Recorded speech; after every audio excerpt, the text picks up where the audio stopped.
Obrolan seputar anak yang selanjutnya disingkat Bosara mengandung makna filosofi sebagai berikut.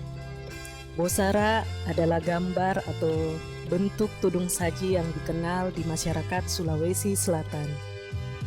Keberadaannya berfungsi sebagai pelindung untuk menutupi sajian atau makanan yang akan dihidangkan, agar terhindar dari lalat, debu, kotoran, maupun gangguan lainnya. Dalam program live streaming Bosara diumpamakan sebagai atensi, asistensi rehabilitasi sosial anak yang merupakan media informasi tentang upaya perlindungan dan rehabilitasi sosial kepada anak-anak Indonesia. Bosara sebagai wadah atau sarana untuk menghidangkan penganan berbagai kue-kue aneka rasa, baik manis maupun asin, pada saat seremonial pembukaan ataupun dalam pelaksanaan kegiatan resepsi lainnya. Kue-kue aneka rasa diibaratkan sebagai anak-anak Indonesia dengan berbagai karakter dan sikap yang ada pada dirinya yang memerlukan perlindungan dan rehabilitasi sosial. Bosara berusaha memberikan perlindungan dan rehabilitasi sosial kepada anak-anak Indonesia yang mengalami pahit dan manis kehidupan untuk menatap masa depan yang lebih cemerlang dan gemilang. BRS AMPK Todopuli di Makassar sebagai salah satu media pengembangan pendekatan residensial berupaya mewujudkan atensi dengan melakukan upaya komunikatif, informatif, dan edukatif kepada masyarakat luas tentang program perlindungan dan rehabilitasi sosial kepada anak melalui program live streaming Bosara. Assalamualaikum warahmatullahi wabarakatuh. Selamat siang. Kembali lagi kita dalam acara Bosara, obrolan seputar anak. Kali ini di session kedua kita akan membahas tentang proses rehabilitasi sosial dalam BRS AMPK Todopuli di Makassar. Bersama saya telah hadir Bapak Kepala Seksi Rehabilitasi Sosial Pelayanan Rehabilitasi Sosial BRS AMPK Todopuli di Makassar, Bapak Bambang Trihartono. Selamat siang Pak Bambang. Selamat siang Bu Rizka. Ya. Mengawali perbincangan kita, saya ingin tahu, karena judulnya nih proses rehabilitasi. Apa sih proses rehabilitasi sosial yang ada di BRS AMPK Todopuli Makassar? Proses rehabilitasi sosial di BRS sampai ke Todopuli di Makassar ini banyak tahapannya sebenarnya. Ada sekitar 10 tahapan kalau nggak salah. Yang pertama itu penerimaan, kemudian ada registrasi, kemudian ada asesmen awal, terus kemudian anak dipindahkan ke rumah observasi ini terkait dengan pandemi COVID-19, terus kemudian nanti dilanjutkan setelah di rumah observasi selesai itu ada berbagai macam terapi yang harus diikuti oleh anak. Ada terapi psikososial, vokasional, mental, spiritual, ada juga terapi kesehatan atau terapi fisik. Terus kemudian ada juga kegiatan-kegiatan lain sebagai pendukung program rehabilitasi sosial seperti home visit, family mediasi, family support. Terus kemudian ada pengembangan minat bakat dan rujukan juga bisa masuk di dalam kegiatan pendukungnya. Dan yang terakhir itu adalah kegiatan resosialisasi dan terminasi. Nah, dari ke-10 proses itu tadi Bapak mengatakan ada penerimaan. Apa sih persyaratan anak masuk di balai?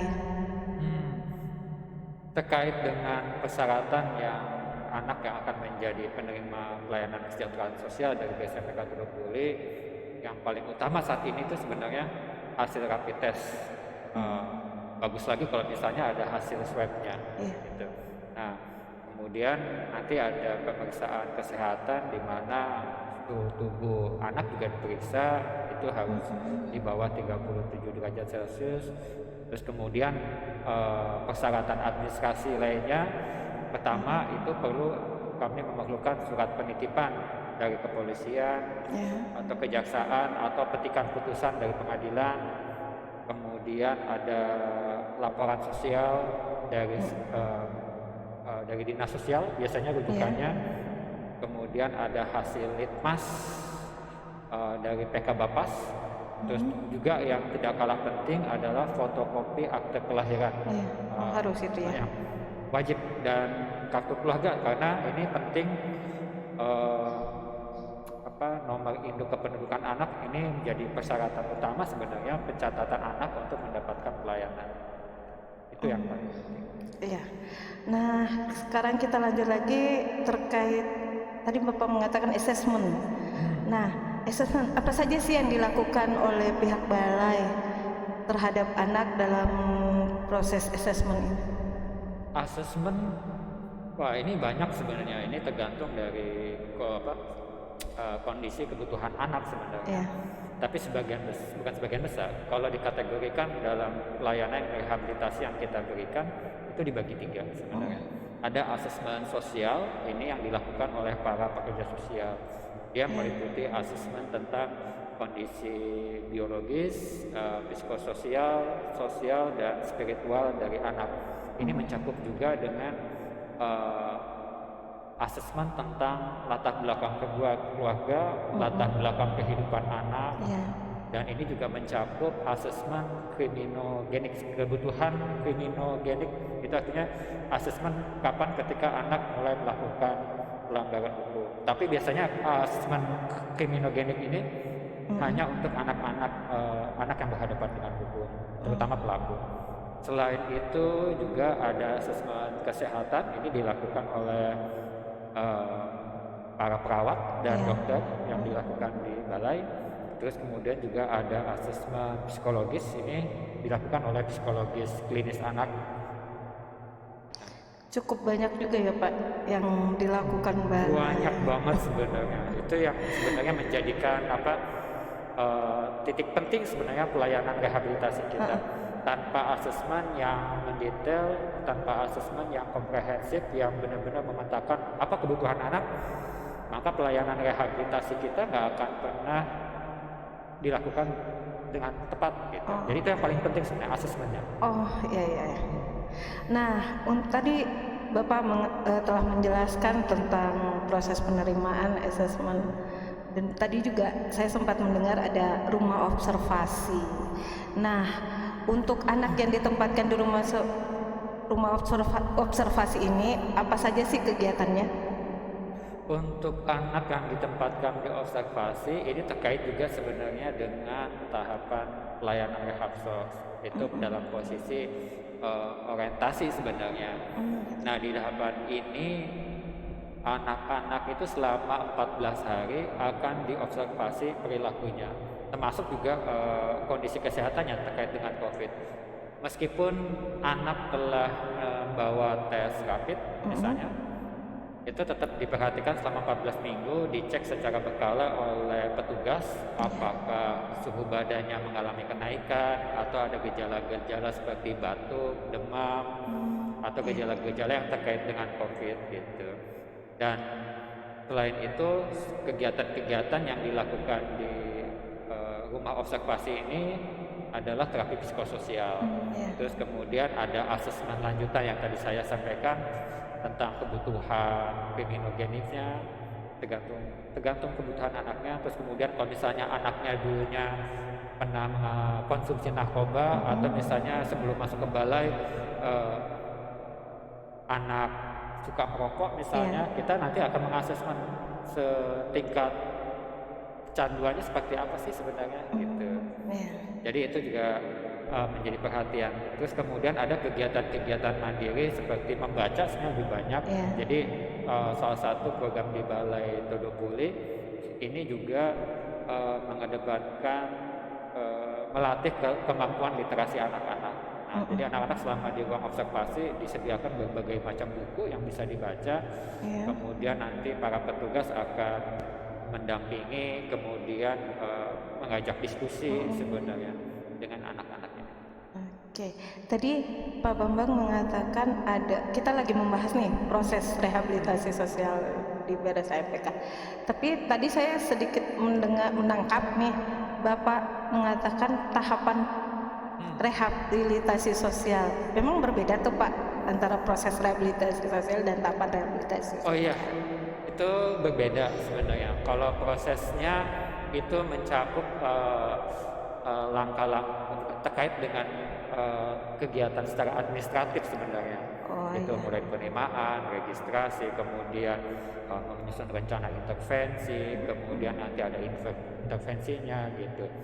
Nah, kalau tahapan rehabilitasi ini menyangkut dengan target dari program rehabilitasi sosial itu sendiri. Jadi outcome dari program ini setiap anak itu apa sih sebenarnya? Nah, tahapan-tahapan ini berbeda. Nah, tahapan yang pertama ini adalah orientasi sebenarnya, penyiapan anak untuk mengikuti program rehabilitasi. Terus nanti yang kedua adalah menyusun rencana kegiatan setiap anak. Jadi setiap anak dengan anak lainnya itu berbeda, karena pendekatan kami di Todopoli ini selain mempertimbangkan kegiatan-kegiatan kelompok, kami juga mempertimbangkan secara individual, karena setiap anak itu unik, berbeda, tentu saja kebutuhannya berbeda. Setelah nanti disusun rencana kegiatan anak, rencana rehabilitasi adalah pelaksanaan program rehabilitasi. Itu antara ada programnya, program 1 bulan, program 3 bulan, dan program 6 bulan. Nah, itu kegiatan-kegiatannya berbeda. Setelah program rehabilitasi, nanti tahapan yang terakhirnya itu adalah program resosialisasi. Nah, di sana sebenarnya ada kegiatan monitoring sebenarnya. Apakah anak-anak ini sudah mengikuti, mencapai target yang diharapkan apa yang waktu disusun pertama rencana intervensi itu atau tidak gitu. Kalau misalnya belum tercapai, maka kita akan bukan mengulang ya sebenarnya, menyusun kembali sebenarnya apakah strategi yang kemarin yang dilakukan itu sudah sesuai apa belum gitu. Nah, habis itu baru setelah itu ya anak tahap terminasi pilihannya 3. Anak kembali ke keluarga, anak kembali sekolah, atau anak kembali ke komunitas. Komunitas ini maksudnya anak belum tentu kembali ke keluarga, mungkin bisa ke LKSA atau keluarga pengganti lainnya seperti itu. Oh gitu ya Pak. Baiklah, saya lanjutkan lagi pertanyaannya tentang terapi psikososial. Tadi Pak Bambang menyebutkan terapi psikososial. Bisa dijelaskan seperti apa sih terapi psikososial yang diberikan kepada anak yang ada di Balai Rehabilitasi Sosial? Nah, saya pikir yang di dalam program rehabilitasi sosial ini yang inti dari programnya itu adalah sebenarnya di psikososial ini.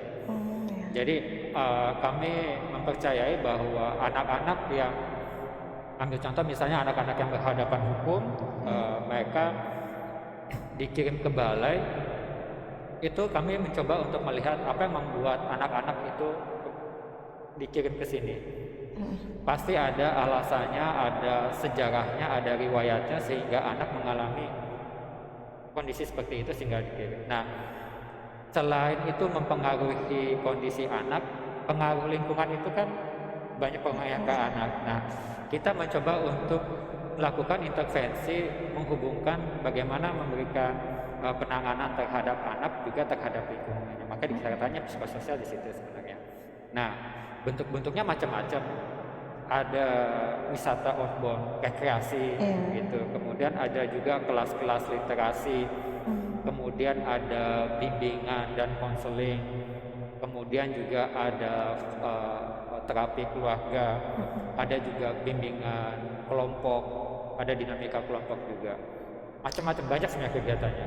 Terapi bermain pun termasuk di dalamnya ya. Terapi seni juga ada kegiatan di dalamnya. Ya. Terima kasih Pak Bambang. Mungkin kita akan rehat sejenak. Obrolan kita semakin menarik, tapi kita akan jeda iklan sebentar dulu. Baik sahabat anak, kita akan jeda iklan sebentar. Jadi kembali lagi dalam acara Bosara, obrolan seputar anak.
Sahabat anak, kita dalam acara Bosara dengan narasumber kita Bapak Bambang Trihartono. Baik Pak Bambang, kita melanjutkan obrolan kita. Tadi Pak Bambang mengatakan ada salah satu terapi, yaitu terapi vokasional. Terapi vokasional apa sih yang tersedia di BRS AMPK Todopuli di Makassar? Banyak banget. Ada 7. Ada terapi vokasional komputer, tata rias, penjahitan, terus kemudian elektro, ada las listrik, ada mebel, ada otomotif, dan ekstra home industry. Oh gitu. Jadi semua anak itu wajib mengikuti semua terapi psikososialnya atau bagaimana Pak? Itu tergantung dengan hasil asesmennya. Kalau misalnya hasil asesmennya muncul bahwa anak membutuhkan terapi vokasional yang disenanginya, nah nanti anak akan dilihat anak senangnya di vokasi yang mana. Tapi anak diberikan kesempatan sebenarnya untuk mencoba semua terapi vokasional. Dia bisa coba di otomotif, bisa coba di las gitu. Tapi biasanya anak-anak hanya bertahan 2 hari, 3 hari buat coba-coba gitu. Nanti setelah itu biasanya baru merasakan, oh saya lebih senangnya yang di elektro, baru dia nanti setelah seminggu atau setelah sekian hari akhirnya dia pindah ke elektro, menetap di sana gitu, mempelajari terapi vokasional elektronya. Nah, dari sekian terapi tadi yang dijelaskan masih ada terapi spiritual dan terapi kesehatan. Nah, apa saja sih dilakukan di 2 terapi tersebut? Kalau terapi spiritual lebih banyak kepada bimbingan spiritualnya. Nah, kami punya keyakinan bahwa segala sesuatunya itu harus dikembalikan kepada yang pencipta gitu. Nah, kami targetnya itu ketika anak-anak mengalami kesulitan, hambatan, itu nggak sampai putus asa gitu. Dan itu membangun keyakinan bahwa satu-satunya yang bisa menolong itu adalah yang di atas, kepada Tuhannya gitu. Nah, kalau anak-anak sudah bisa mencapai tingkat seperti ini, apapun kesulitannya yang dihadapi oleh anak, insya Allah bisa anak tidak akan putus asa. Nah, bimbingan spiritual atau terapi spiritual ini tergantung keyakinannya anak. Kalau yang Muslim ya kegiatan-kegiatannya lebih banyak kepada pembangunan keimanan dan ketakwaannya dia. Kalau yang Kristen ya kembali sesuai dengan agamanya. Untuk terapi kesehatan ini sebenarnya bagian daripada terapi fisik. Nah, terapi fisik ini dibagi jadi 2, ada pencegahan, ada juga pemeliharaan. Nah, yang bagian pencegahan ini diantaranya ada medical check up, terus kemudian ada pemeriksaan rutin oleh dokter, terus kemudian ada juga kalau misalnya tidak bisa ditangani oleh balai dalam kasus-kasus tertentu, misalnya usus buntu misalnya, atau misalnya giginya sudah parah perlu tindakan, maka kita rujuk ke rumah sakit atau ke puskesmas dulu, biasanya tahapannya ke puskesmas, kalau misalnya nggak mungkin kan baru ke rumah sakit. Tergantung kebutuhan anak dan rekomendasi dari dokter kami.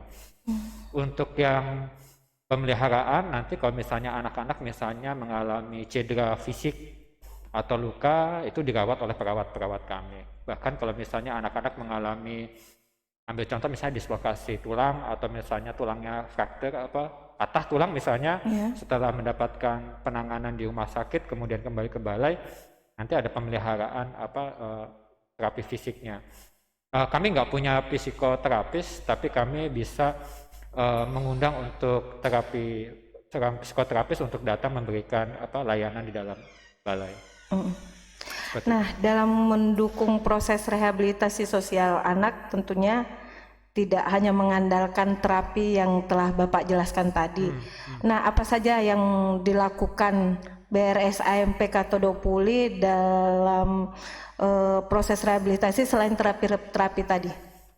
Untuk kegiatan-kegiatan dukungannya dalam program rehabilitasi, kami punya punya home visit.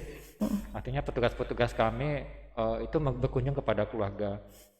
Pendekatan-pendekatan yang kami lakukan sekarang, kami mulai melibatkan keluarga dalam proses rehabilitasi. Dari catatan kami tahun kemarin, kami melihat bahwa partisipasi keluarga dalam program rehabilitasi itu berperan penting, sangat penting sekali gitu dalam keberhasilan anak dalam program rehabilitasi.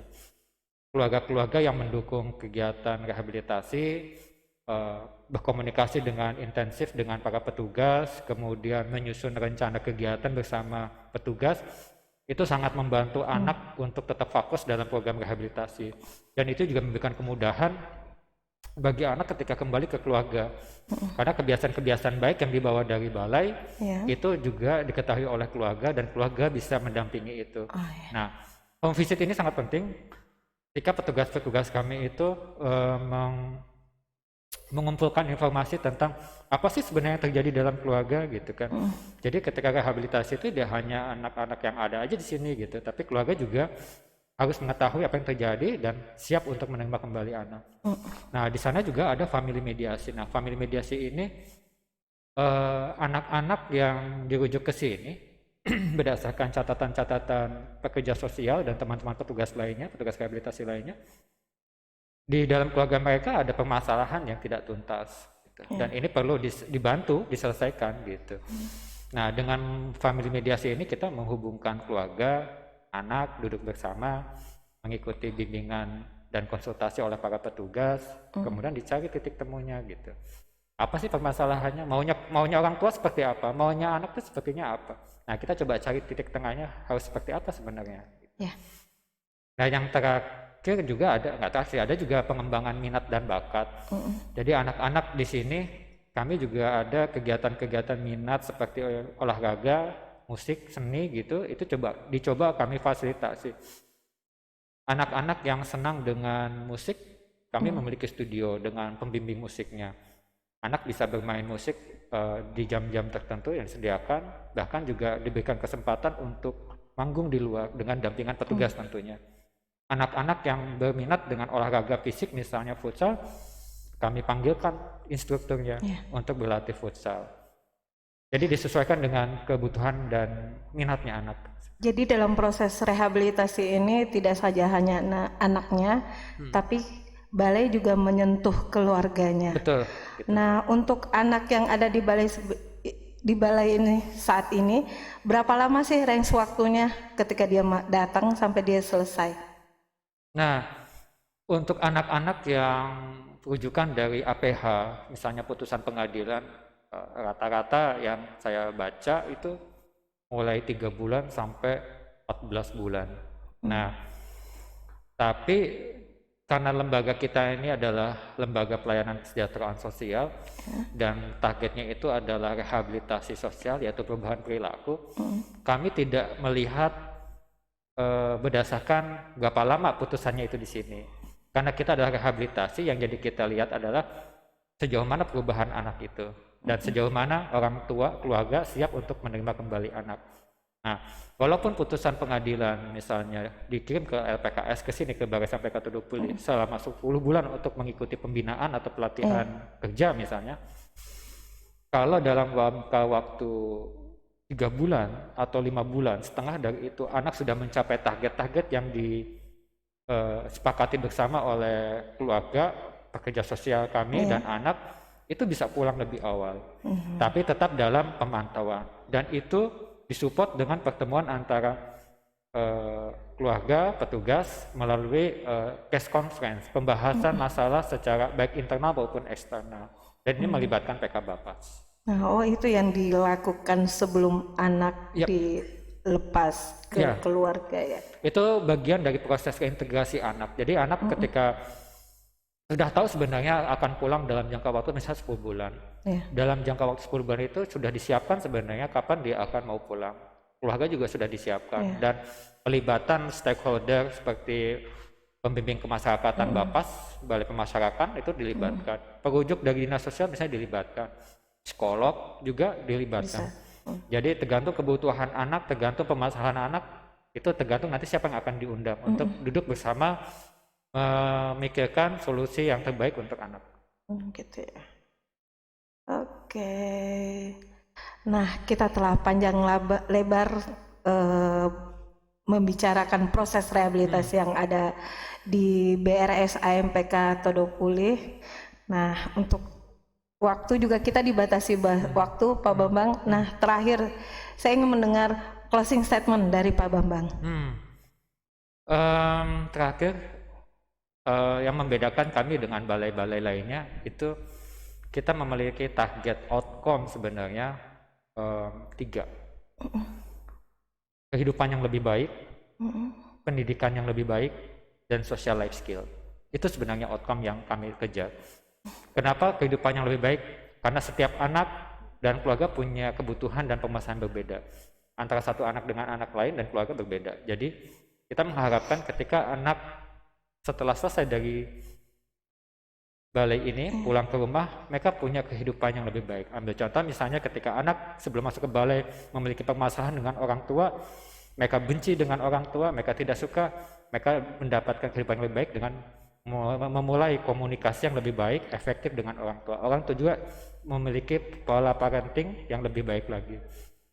Tentang pendidikan yang lebih baik, kalau misalnya anaknya sudah lama tidak bersekolah, kita mengharapkan sebenarnya orang tua atau keluarga itu punya alternatif. Apakah anak akan kejar paket, atau misalnya mau kerja, atau misalnya melanjutkan pelatihan-pelatihan untuk kesiapan anak.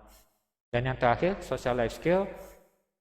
Ini yang paling penting, kami juga mengharapkan sebenarnya anak-anak memiliki keterampilan dalam berinteraksi secara sosial dengan komunitas, dengan orang lain.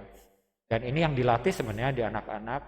Dan ini juga terakhir, saya pikir keterlibatan orang tua dalam program rehabilitasi itu sangat penting.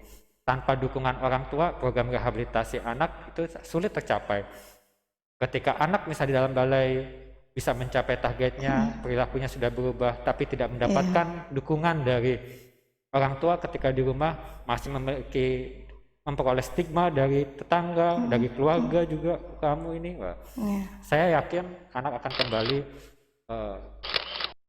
mengalami kesulitan untuk menyesuaikan di keluarga. Gitu. Ya, terima kasih Pak Bambang atas perbincangan kita.